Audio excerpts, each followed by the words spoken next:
परिचय। मैडम, हमने अभी अभी एक नई कार खरीदी है। लीजिए, मिठाई खाइए। बधाई हो संजय, मिठाई के लिए धन्यवाद। तो अब तुम अपनी नई कार में स्कूल आओगे? हाँ मैडम, मेरे पिताजी रोज मुझे नई कार में स्कूल छोड़ेंगे और मैं वापस स्कूल बस से घर जाया करूंगा।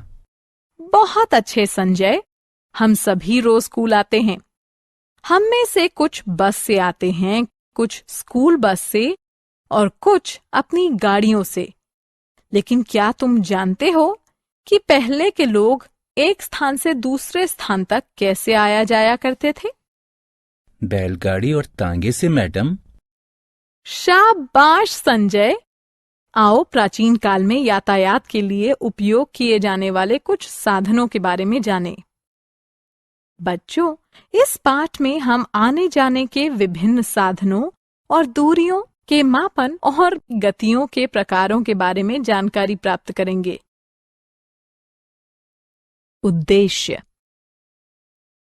इस पाठ के अंत में आप निम्न करने में सक्षम हो जाएंगे: यातायात के विभिन्न साधनों का वर्णन करना, मापों के मानक मात्रकों की व्याख्या करना, गति के प्रकारों का वर्णन करना, यातायात के साधन।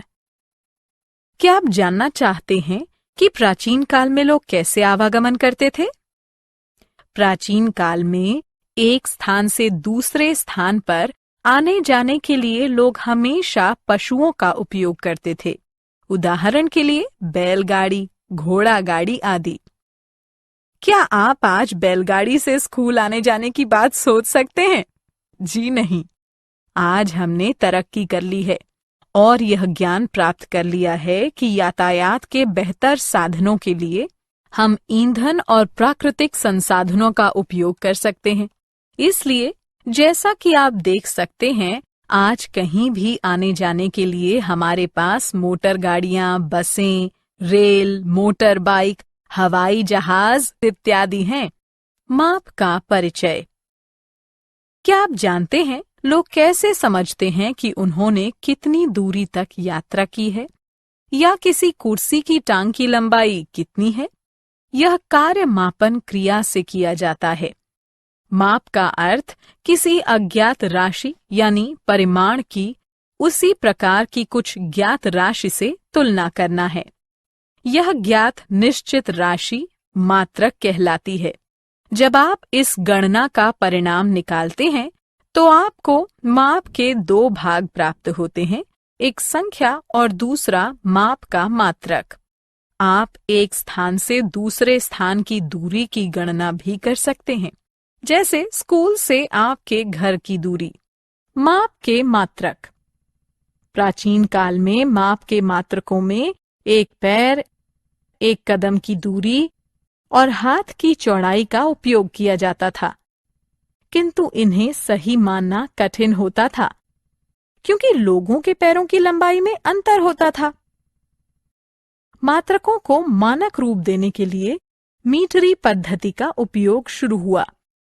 यह पद्धति मापन का एक मानक मात्रक है और आज प्रचलित मापन के मानक मात्रकों की प्रणाली अंतर्राष्ट्रीय मात्रक प्रणाली यानी international system of units SI मात्रक कहलाती है।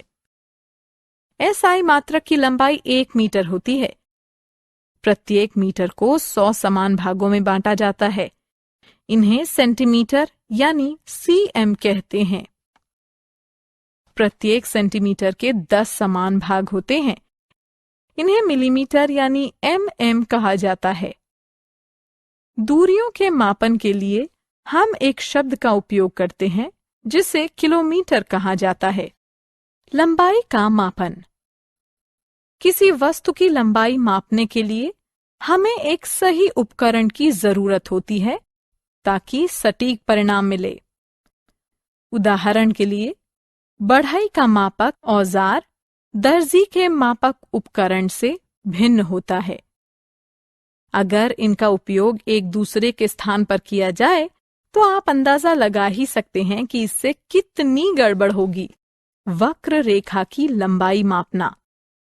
किसी वक्र रेखा को मापने के लिए मानक मापक फीता पर्याप्त नहीं होता। वक्र रेखा की सही लंबाई जानने के लिए आपको एक भिन्न उपकरण का सहारा लेना है। मापन के लिए आप वक्र रेखा के बराबर धागे का उपयोग करें। आप धागे का उपयोग उसे वक्र के एक सिरे से दूसरे सिरे तक खींचकर करेंगे। ऐसा करने के बाद आप धागे को सीधा तानें और उसकी लंबाई मापें। आपको वक्र की सही लंबाई मालूम हो जाएगी। गतिशील वस्तुएं। आप देखेंगे कि कुछ वस्तुएं जब आप उन पर बल का उपयोग करते हैं तब चलती हैं या अपने आप चलती हैं। जैसे आप मधुमक्खियों को एक फूल से दूसरे फूल पर उड़ते हुए देखेंगे। इसी तरह आप देखते होंगे कि बिजली चालू कर देने पर किसी पंखे की पंखड़ी घूमती है। इसे गति कहा जाता है। इसकी व्याख्या किसी वस्तु की स्थिति में समय के साथ होने वाले परिवर्तन के रूप में की जाती है। गतियों के प्रकार। जैसा कि आप जानते हैं, गति किसी वस्तु की स्थिति में समय के साथ होने वाला परिवर्तन है। इस स्थिति में परिवर्तन का निर्धारण दूरी की माप से किया जा सकता है। आइए गतियों के प्रकारों पर विचार करें। सरल रेखीय गति। यह गति का वह प्रकार है जिसमें वस्तुएं सीधी रेखा में चलती हैं। उदाहरण, किसी परेड में सैनिकों का मार्च पास्ट। वृत्तीय गति। यह किसी वस्तु की वह गति है जिसमें किसी स्थान से दूरी नियत रहती है। उदाहरण, घड़ी की सुइयां। आवर्ती गति। यह गति का वह प्रकार है जिसमें कोई वस्तु एक निश्चित समय अंतराल के बाद अपनी गति को दोहराती है। उदाहरण, किसी झूले में झूलते किसी बच्चे की गति। सारांश। आइए हमने जो कुछ सीखा है उसे संक्षेप में दोहराएं। उपयोग में लाए जाने वाले यातायात के आधुनिक साधन। किसी अज्ञात राशि की किसी अज्ञात राशि से तुलना करना मापन कहलाता है। अज्ञात निश्चित राशि को मात्रक कहा जाता है। प्राचीन काल में पैर की लंबाई, उंगली की चौड़ाई और एक डग या कदम की दूरी माप के मात्रक थे।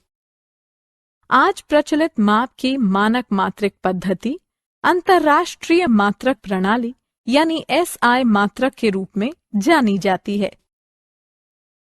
किसी वस्तु की लंबाई मापने के लिए हमें सही उपकरण का उपयोग करना चाहिए ताकि परिणाम सटीक हो।